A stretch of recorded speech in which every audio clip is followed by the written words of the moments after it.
Hello, Mansi. Can you hear me?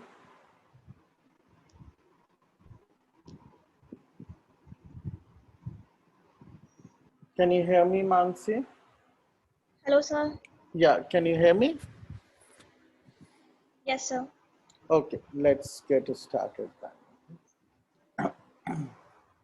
Okay, so last time what we did was we started with the electromagnetic spectrum. Okay, so what it sir means, अभी तो दो आए हैं, बस और चलन दो क्या चीज, तो क्या करें? सर और बच्चे ने उतार जान दो। नहीं नहीं, काफी टाइम हो गया है, वो आते रहेंगे। We can't wait. अभी 5 मिनट लेट हो गया है ना, सो वी विल स्टार्ट। पहुंच गया फिर लगता है ठीक है, बड़ी बढ़िया हमने सो इलेक्ट्रो स्पेक्ट्रम करना पड़ा। क्या चीज? यस सौरभ। Yes sir. हाँ बोलो, क्या कह रहे थे? सर कुछ नहीं। अच्छा, okay, so will continue. Okay, क्या बोलता है? सो इलेक्ट्रोमैग्नेटिक स्पेक्ट्रम, सौरभ म्यूट कर लो अपने को, जब बोलोगे तो ऑन कर। ओके, तो हमने अभी तक क्या देखा है कि इलेक्ट्रोमैग्नेटिक वेव्स क्या होते हैं। ओके, और ये जो इलेक्ट्रोमैग्नेटिक वेव्स हैं, ये like normal waves, they have a velocity and they have a frequency, wavelength, wave number, वो सब प्रॉपर्टीज इनके होती हैं। तो अब हम इलेक्ट्रोमैग्नेटिक वेव्स को बहुत सारे हिस्सों में बांट देते हैं बेस्ड ऑन देयर वेवलेंथ या फिर बेस्ड ऑन देयर फ्रीक्वेंसी। क्योंकि अगर फ्रीक्वेंसी हमने पता डिसाइड की तो वेवलेंथ उसकी फिक्स हो गई, क्योंकि wavelength into frequency the speed of light which is a constant in vacuum. ठीक है, तो एक ही चीज से हम उसको आइडेंटिफाई कर सकते हैं, या तो वेवलेंथ बोल लें या फ्रीक्वेंसी बोल लें। ठीक है, तो उसको हमने अलग अलग बैंड्स में डिवाइड कर दिया है। ठीक है, ये केवल एक हमारा डिवीजन है। हमें क्या समझना है कि ऐसा कुछ नेचर में ऐसा नहीं है कि ये कि गामा रेज अलग चीज है, एक्स रेज अलग चीज है, ऐसा नहीं है। सभी जो है इलेक्ट्रोमैग्नेटिक वेव्स हैं, और हमने इनको इसमें डिवाइड कर दिया क्योंकि जैसे जैसे फ्रीक्वेंसी बदलती है तो उनके जो बिहेवियर होते हैं वो ग्रेजुअली चेंज होते हैं।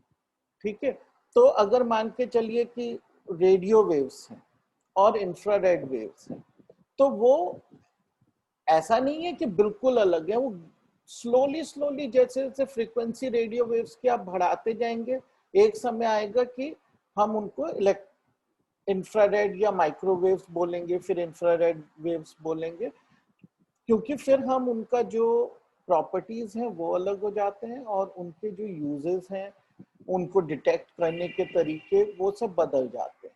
ठीक है, तो ये लेकिन एक ग्रेजुअल चेंज है, और इन सब नॉमेनक्लेचर में ये सब जो हमने नाम दिए इनमें काफी काफी ओवरलैप होता है।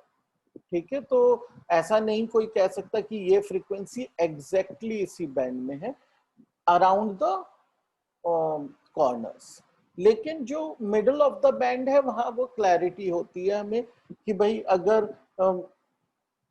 कोई हमारे पास ऐसी वेव है जिसका कि वेवलेंथ मान लीजिए 20 मीटर है, तो वो रेडियो वेव ही होगी, उसको हम obviously we can't call it a microwave.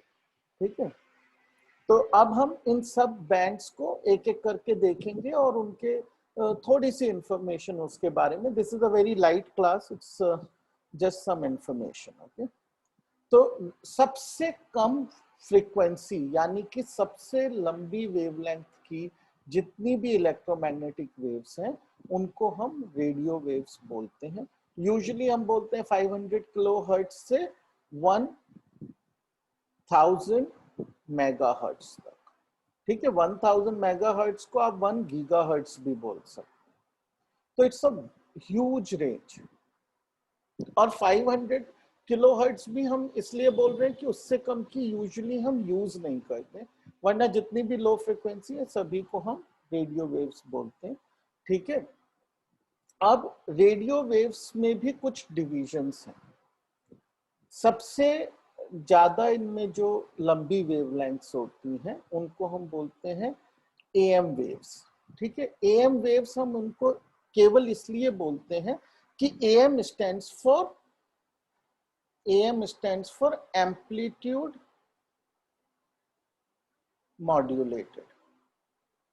Okay, तो एक्चुअली शुरू में जब हम रेडियो यूज करते थे तो उसमें हम ये एम्पलीट्यूड मॉड्यूलेशन करते हैं। एम्पलीट्यूड मॉड्यूलेशन कोई रेडियो वेव की प्रॉपर्टी नहीं है, हम इस मेथड को यूज करते थे वहां पर टू सेंड द सिग्नल। क्योंकि हम ये मेथड यूज करते थे तो इस रेंज की वेव्स को हम एएम रेडियो वेव्स बोल देते हैं, बस ये नाम दिया गया है। ठीक है, अब एएम में भी दो डिवीजन है, long wave and short waves. ठीक है, शॉर्ट वेव जो होते हैं वो अप टिल 54 मेगाहर्ट्ज होते हैं, तो काफी हाई फ्रीक्वेंसी तक चले जाते हैं। ठीक है, नाउ रेडियो के जमाने में जब हम नॉर्मल रेडियो सुनते थे, not FM radio, we will talk about FM also, तो हमारे पास दो तरीके थे कि हम अपना सिग्नल भेज सकें। ठीक है, एक तो था शॉर्ट डिस्टेंस में, जैसे दिल्ली और उसके आसपास के एरिया में आकाशवाणी का सिग्नल आ रहा है।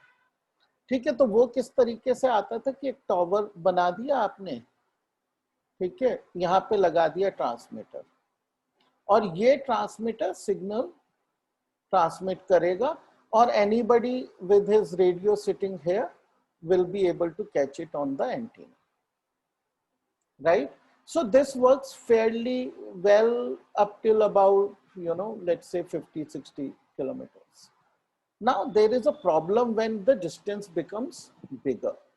Okay, what is the problem? The problem is that Earth is actually not flat, but it will have a small curvature.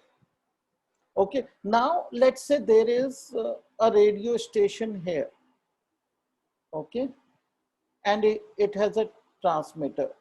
This thing, right, is a line of sight thing. So, sorry, this is a line of sight transmission, right?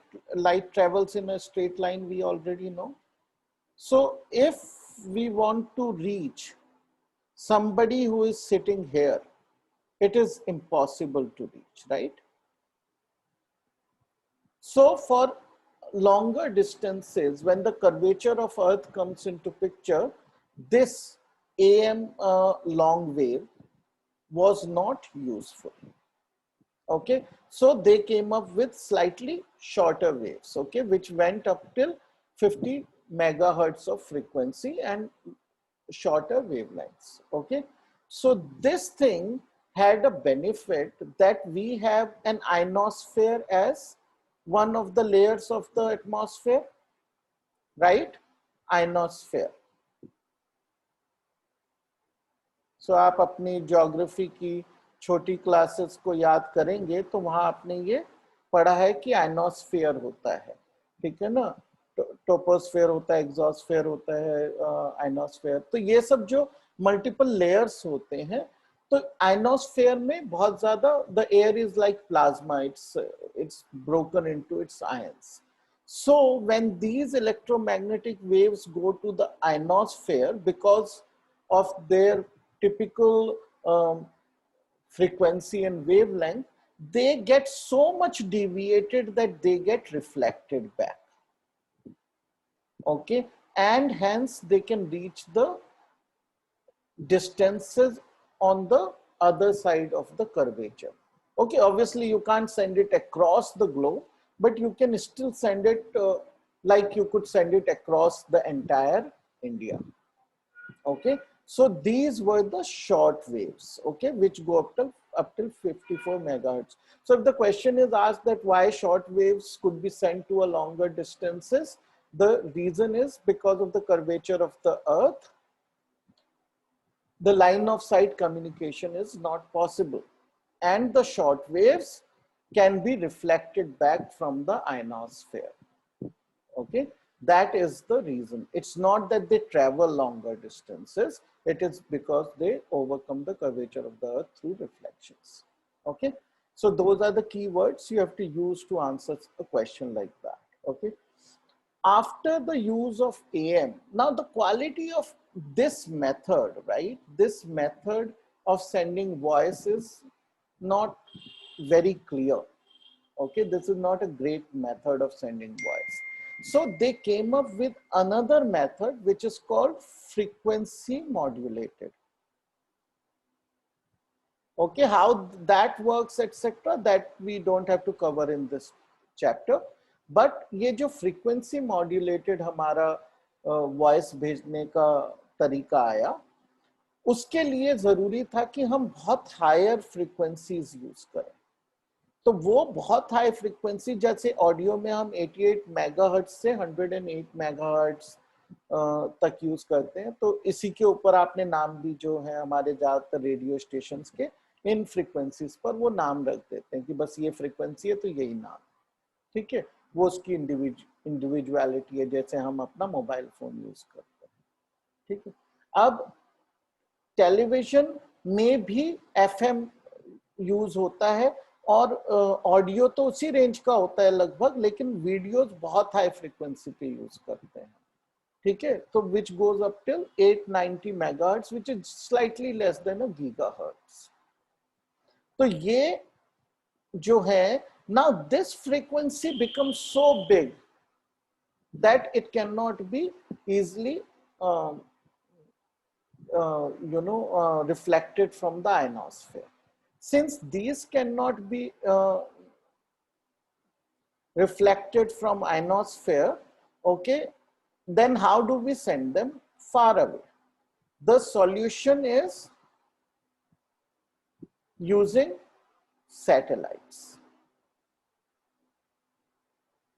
Okay, so we use satellites. So now we don't use ionosphere because they won't get reflected. If there's a tower here, it will send it up to a satellite here. Okay, and the satellite will reflect it back to around the curvature of the earth. And we can send these signals really, really far this way. Okay, so this is how the FM is used. They are also radio waves. Now, the mobile phones also use a variety of radio waves which overlap with the next band, which we call as the microband. Okay, microwaves.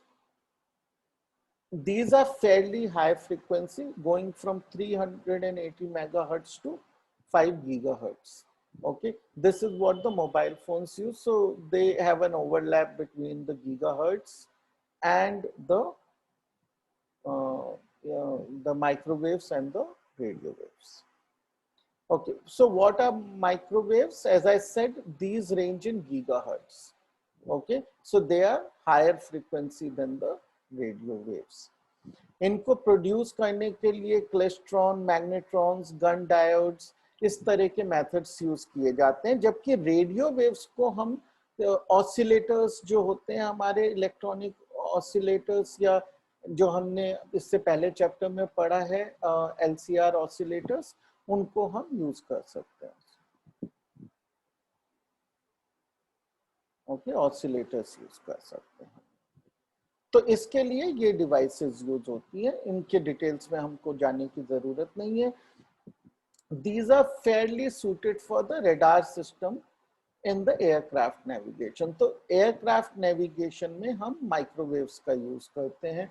जो speed guns होती हैं, speed gun वो चीज होती है जिससे हम बिना किसी चीज को टच करे या फिर फिजिकली मेजरमेंट्स लिए बिना हम उनके स्पीड मेजर कर सकते हैं.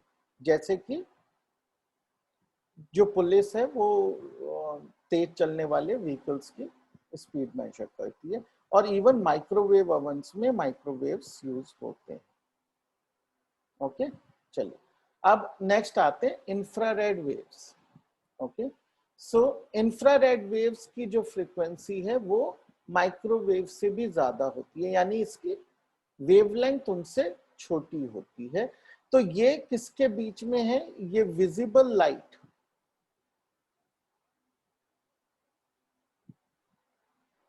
और माइक्रो वेव के बीच में जो बैंड आता है वो IR है। IR का आपने बहुत नाम सुना है, हम इसका यूज जो है नाइट विजन और बहुत सारी चीजों में करते हैं। ये यूजुअली जो है हॉट बॉडीज प्रोड्यूस करती हैं ये वेव्स, इसीलिए कई बार हम इन्हें हीट वेव्स भी बोलते हैं, because they are usually produced by hot bodies, and also they get absorbed by a lot of gases in the Earth's atmosphere, namely mainly carbon dioxide and methane, and water vapors are also the gases which absorb these gases or these waves. And that is why, you know, these are the gases that are responsible for increasing the temperature of the Earth.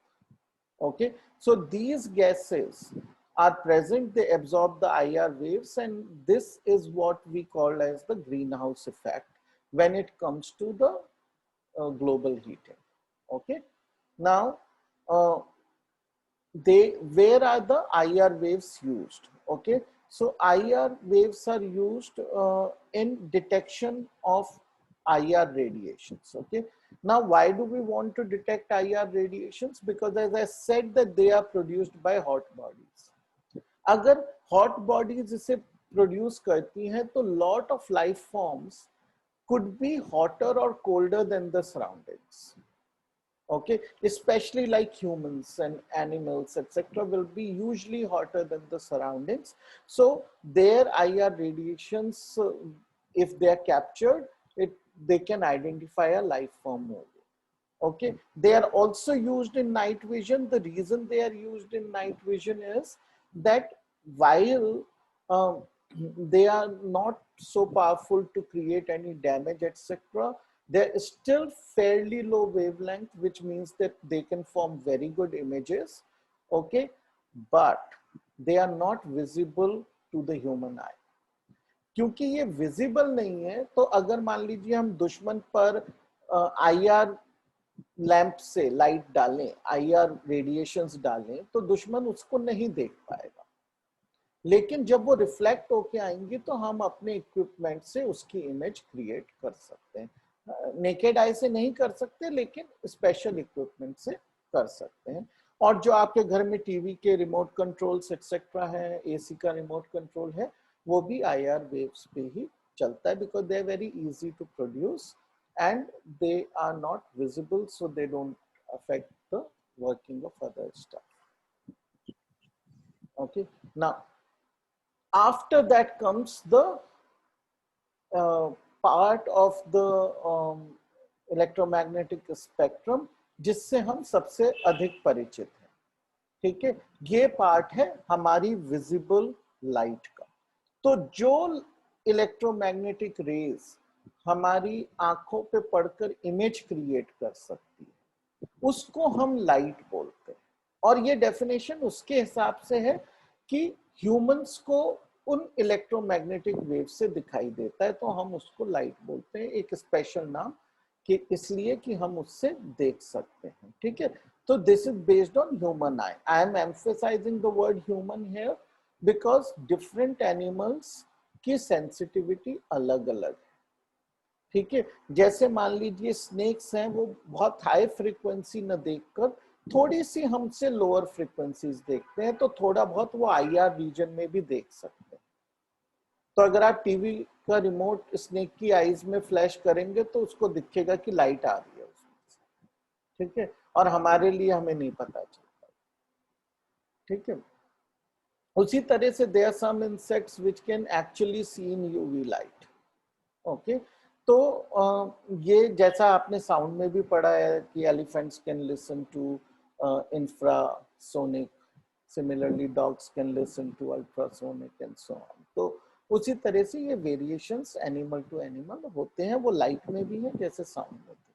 अब इसकी जो range है ये काफी important है याद रखनी, बाकी की रफली याद रखनी है, ये थोड़ी सी प्रिसाइजली याद रखनी है। ये बहुत ही छोटी सी एक रेंज है, बहुत ही छोटी, केवल 700 नैनोमीटर से लेकर 400 नैनोमीटर्स तक। नाउ यू वुड वंडर कि हम उल्टा क्यों लिखते हैं, 700 400 नैनोमीटर टू 700 लिखने की बजाय the tendency is to write 700 to 400, क्योंकि इसका मतलब यह है कि फ्रीक्वेंसी इसकी कम है और फ्रीक्वेंसी इसकी ज्यादा है, तो lower frequency to higher frequency हम लिखते हैं, लेकिन ज्यादातर स्पेसिफाई हम वेवलेंथ में करते हैं। That is a convention. I can't say that's a good practice और अ बैड प्रैक्टिस, बस ऐसा होता है। तो हम वेवलेंथ्स में ज्यादा स्पेसिफाई करते हैं, specially the ones which are closer to the visible light, क्योंकि पहले से यही करते आए। ठीक है, तो अगर हम फ्रीक्वेंसी में देखें तो 4 into 10 raised to the power 14, right? So which is about 400 terahertz.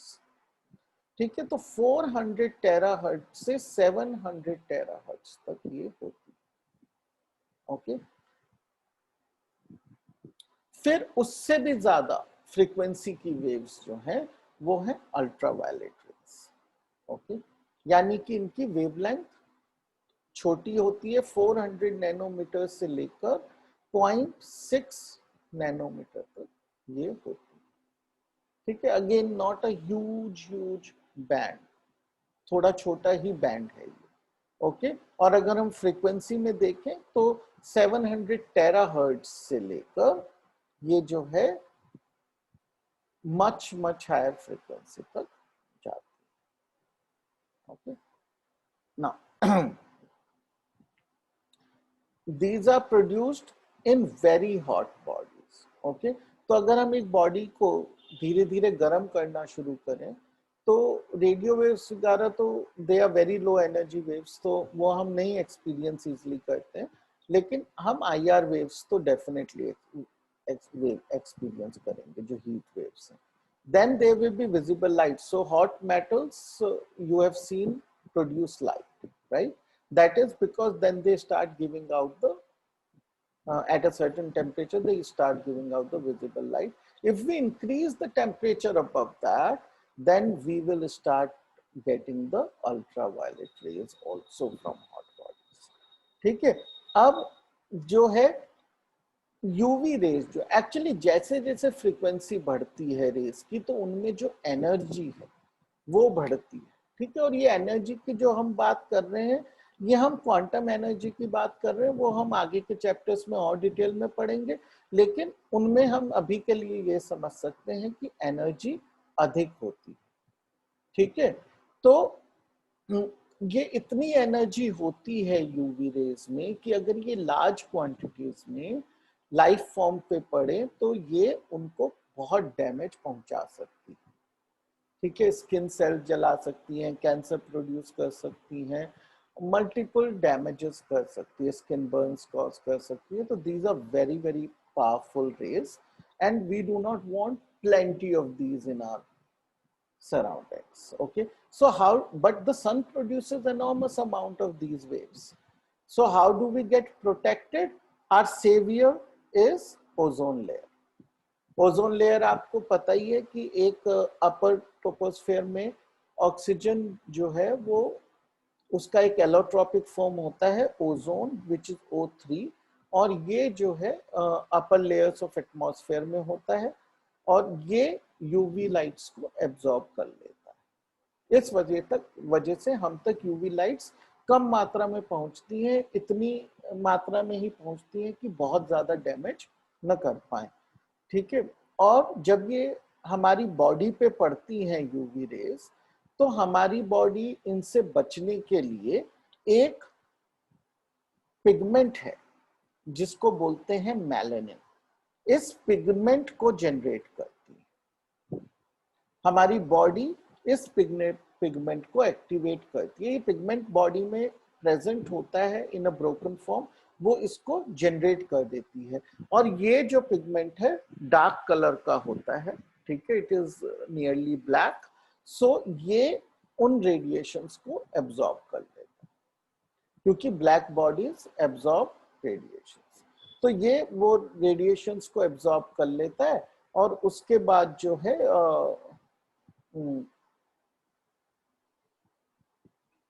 हमारी body doesn't get burnt that easily because of UV rays, but it turns our body dark, क्योंकि अगर वो मेलानिन बार बार एक्टिवेट करें तो वो बॉडी में एक्टिव ही रह जाता है and the skin slowly becomes darker. तो जैसे हम बोलते हैं कि धूप में जाने से रंग काला हो जाएगा, that is based on this concept. UV rays are absorbed by glass, ठीक है। तो what is the meaning of this, that the UV rays cannot pass through glass, or in other words ये glass is an opaque object अगर हम UV की बात करते हैं, ठीक है। तो जितना थिक ग्लास होगा उतना ज्यादा ओपेक होगा, ठीक है। तो बहुत कम UV रेज उसके पास थ्रू निकलती हैं, ओके। इसलिए glasses can protect us, okay, from the UV light.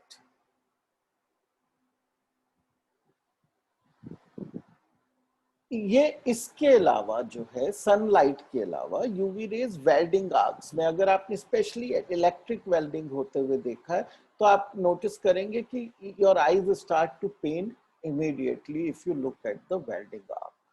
उसमें बहुत अमाउंट में यूवी रेज होती हैं and they can damage the retina. तो उससे बचने के लिए थिक ग्लास मास्क हम क्यों यूज करते हैं ग्लास मास्क, और why are they thick and why are they glass? Because glass absorbs UV and the thicker it is, it will absorb it more, okay. So this can prevent the eyes from damage. LASIK is a way to treat the eyes. You would have heard कि लोगों ने किसी की eyes में myopia था या hypermetropia था और उसने अपनी आईज का करेक्शन करा लिया through a LASIK surgery. LASIK surgery is a laser assisted in situ keratomeliosis, okay. So what keratomeliosis means? Reshaping the cornea.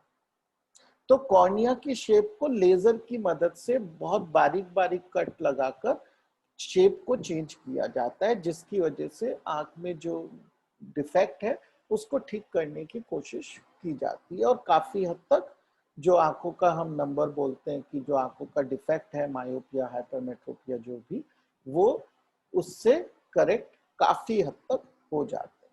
तो ये जो लेजर होता है इसमें यूवी की मात्रा काफी अधिक होती है और ये इसका एक यूजफुल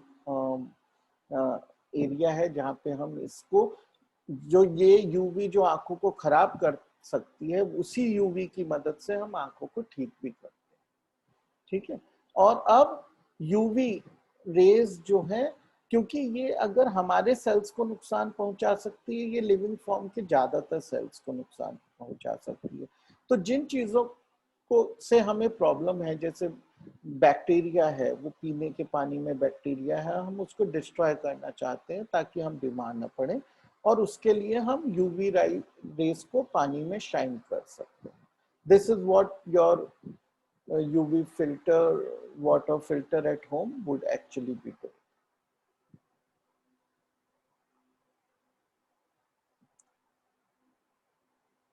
Okay, so अब UV रेस के बाद आती हैं very very high energy rays which are X rays, okay. ये 10 नैनोमीटर से लेकर 10 raised to the power -4 nanometer तक जाती है, which is a very very low value, small wavelength, okay. Means the frequencies are very very very high, okay, of the range of 10 raised to power 18 19 hertz, okay, 18 19. तो how are X-rays produced? X-rays बहुत high frequency है, ये केवल hot bodies से हम produce नहीं कर सकते हैं। इनको प्रोड्यूस करने के लिए हम क्या यूज करते हैं? हम इलेक्ट्रॉन्स की एक हाई वेलोसिटी बीम को मेटल एनोड पर हिट करते हैं। जब ये इलेक्ट्रॉन्स मेटल के पॉजिटिवली चार्ज एनोड पर हिट होती हैं तो enormous amount of energy produce होती है, रेडिएशंस निकलते हैं, और उसमें से बहुत ही एक छोटा सा हिस्सा, क्योंकि फुल वेव बहुत सारी तरह की वेवलेंथ्स निकलती है including visible light and ultraviolet everything, ठीक है। तो उनमें से एक जो होती है वो एक्सरे भी होती है, और वो ओनली 1% के करीब होती है, लेकिन that is the way to produce X ray. They are very, very high energy and they can penetrate through lot of things that the visible light cannot. Okay, so दूसरे वर्ड्स में हम ये बोल सकते हैं जो चीज हमारी आंखों के लिए ओपेक है वो एक्सरे के लिए ओपेक हो सकता है कि ना हो, ठीक है। इसीलिए हम एक ऐसी वेवलेंथ की एक्सरे यूज करते हैं जो कि जिसके लिए स्किन से तो पास हो जाए लेकिन बोन्स से पास ना हो पाए, ठीक है। तो अब मान लीजिए एक आदमी है और उसकी स्किन है जैसे यहाँ, ठीक है ना। अब इस पे हमने एक्सरेज फेंकी और इसके पीछे लगा दी हमने फोटोग्राफिक फिल्म, तो क्या होगा कि ये एक्सरेज स्किन में से तो जाके हिट करेंगी इसको, और बोन्स वाले हिस्से जो हैं उसके वो हिट नहीं होंगे। ओके, तो बोन्स वाले हिस्से नहीं वहां पे डेवलप होंगे। Okay, so only the skin part will be burnt out. Okay, and this is used to study if there is a damage to any hard structure like bone. Then comes the gamma rays. Gamma rays जो है nuclear reactions में से आती है. They are the highest energy and highest frequency waves. Okay, and they come from nuclear reactions. They also come from sun, because actually even on sun there is what is happening is actually a nuclear reaction. So essentially ये nuclear decay में से ही आती है, चाहे वो nuclear reaction हो, चाहे radioactive decay हो या sun हो, right? और ये बहुत बहुत high energy है, can do serious amount of damage. So even in case of nuclear explosions, these rays are radiated to a much bigger distance than where the bomb does the damage, and it can even genetically alter the people who live around that area and cause not the damage to a single generation but all the generations to come. So very, very high energy waves. Okay, in very, very weak form, and okay, these are also used to kill the cancer cells, okay, which is the part of radiotherapy. Okay, now this is just a table of summarizing everything. Okay, this table is also available in your book. I have also written the frequency bands, which they have not written. They have only written the wave bands here. So as I said, these are only, they have enormous amount of overlap between each other. So we need to have a basic idea of where the certain, band falls into. It's not exactly about remembering the exact number, like is it 300 or 350, right? But it is in hundreds of gigahertz, for example, infrared, to hundreds of terahertz. And at terahertz we know that 400 terahertz से visible light शुरू हो जाती है, तो उसको हमें याद रखना ही है कि वो 400 terahertz से 800 terahertz तक। ओके, ये चीज तो हमको याद रखनी है, visible light. Now we have another 4-5 minutes, so let's do a few questions and see what they are. So tell me, what physical quantity is the same for X-rays of wavelength 10 raised to the power minus 10 meter, red light of wavelength 6,800 Armstrong, right? And radio waves of wavelength 500.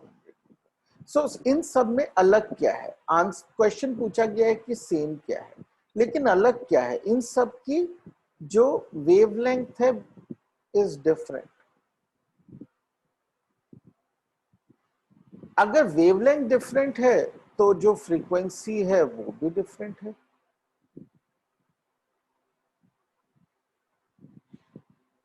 But the product of these two, okay, lambda into nu, is constant, and that is equal to speed of EM waves, or we can even say light, okay? Because we are talking of this light, which is the part of light. Okay, so we can say speed or C. C is another thing we can say. Okay, a plane electromagnetic wave travels in vacuum along z direction.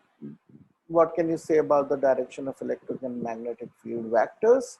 If frequency of the wave is 30 gigahertz, what is the wavelength? So how would we know this? See, this is the part we discussed in the beginning of the class, that if it is the electromagnetic wave is going in the z direction, then in a plane perpendicular to it, okay, in the xy, there is electric field in the x and there is magnetic field in the y. Okay, so we can say xy plane that is perpendicular to zx. Okay, and this is one part. Okay, we also have to say the second part. We have to say E and B are perpendicular to each other. Okay, both the parts have to be answered, otherwise it will be an incomplete answer. Okay, now the second part of the question is, if the frequency of the wave is 30 megahertz, what is its wavelength? Okay, so how do we find that? We know that C is equal to lambda nu. Okay, so we are given we know the value of C. C is 3 into 10 raised to power 8 meter per second. We are given the value of nu, which is 30 into 10 raised to power 6 hertz. So all we have to do is divide C by to get the value of lambda. Okay, so this calculation you can do as homework. I would not do it here. A radio can tune into any station in the 7.5 megahertz to 12 megahertz band. What is the corresponding wavelength band? Exactly like the previous question, we divide these the value of C by these numbers to get the wavelengths. Okay, so you have to do that exercise yourself. This is a fairly simple thing to do. The charged particle oscillates about its mean equilibrium position with a frequency of 10 raised to power 9 hertz. What is the frequency of the electromagnetic waves produced by the oscillator? जो charge की oscillation frequency है वही wave की होगी, तो इसमें कोई calculation नहीं है, directly answer is 10 raised to power 9 hertz. तो जो भी ऑसिलेशन है चार्ज का वही फ्रीक्वेंसी इलेक्ट्रोमैग्नेटिक वेव की है. जिस तरह से जो फ्रीक्वेंसी एक पार्टिकल के वाइब्रेशन की होती है वही उससे जनरेटेड साउंड वेव की होती है. Okay, so with this we will end this session. This chapter is over now. Okay, so please go through this chapter. This is dominantly a theoretical chapter. आपको इसमें properties याद रखने हैं, थोड़ा सा wave equation जो मैंने आपको बताया था, और the concept of radiant pressure, ये सब चीजें आपको थोड़ा याद रखनी है इसमें. ये one of the easiest chapter है आपकी इस किताब में, तो इसको आप अगर 2 घंटे भी डिवोट करेंगे तो you should be done with this chapter. ठीक है, चलिए, all the best and be ready with this chapter and all the best for your exams. Okay, कल हम जो है थोड़ा रिवीजन कर लेंगे एसी के चैप्टर का. Okay, thank you very much, bye bye.